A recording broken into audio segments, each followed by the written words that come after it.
Hi.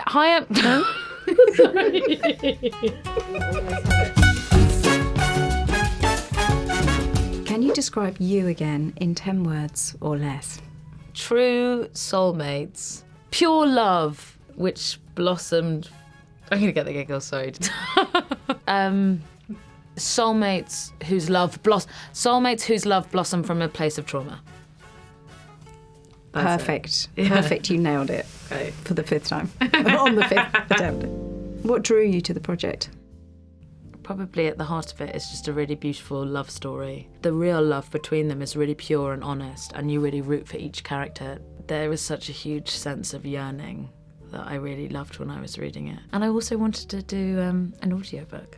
The actual process of doing an audiobook is complex, and, you know, depending on the amount of characters there are, all the different accents, maintaining concentration for like 9 hours at a time. But then also there's a wonderful intimacy about being given a piece of text that is entirely yours. You have the choice to do whatever you want with it. So the challenge is keeping it alive and trying to fit it together within a small piece of time, but also the creative license to decide exactly what you want to do with it, which I have loved. What do you think people will take away from this audiobook? Why do you think people will love it? Why do I think people will love this audiobook? Well, I think the protagonist is a really lovable character, and she's had an incredibly difficult life, and she's given the possibility of true love, and it's just really wonderful to see a character sort of blossom and believe that they deserve love, and you see that arc throughout the story. And does she get the love she finally deserves? You'll have to tune in. Are you a romantic at heart? Yes, but I feel like that has sort of cheesy connotations, but I'm a romantic in the sense that I'm a romantic about everything.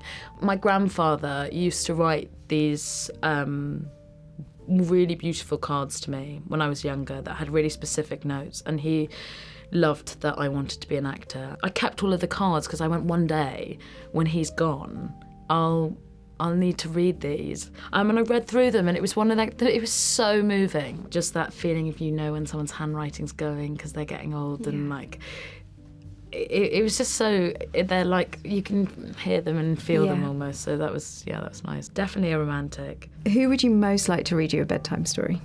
There are these books when I was younger called Nicholas, and my dad used to read them to me. And he is amazing at creating characters, and he can read really fast, and I feel like got as much joy out of it as I did, and I really loved that. So you want your dad to read? I'd like my dad to do that. He's going to hear this and be like, well, what? But he's like, you're 27, get a grip. But actually, when I was younger, it was really lovely. What's something that cheers you up, no matter what? I think I have a bath pretty much every day. Also, just being with my best friends. There's also, like, you know, those shows that you watch when you're younger that just make your brain go numb and are silly and goofy. Like, I can't work out the amount of times I've watched New Girl. I love that show. I started watching it again recently, and I've been, like, maniacally laughing. I don't know whether it's an age thing and something's hitting different, but I'm loving it. So maybe that's a source of joy. Who would you like to narrate your life? And I think I know the answer to this. So David Attenborough. I just love how enthusiastic he is. Like, just getting a coffee, him narrating me sort of waking up, falling out of bed and dragging myself to get a coffee. He will somehow make it so charming, and I need that. What one book would you take to a desert island? I'm reading a really good book at the moment, which is called All Fours. It's by, I want to get this right, Miranda July. I almost want to say, it's so bizarre, these things, where I want to say it's like a coming of age thing.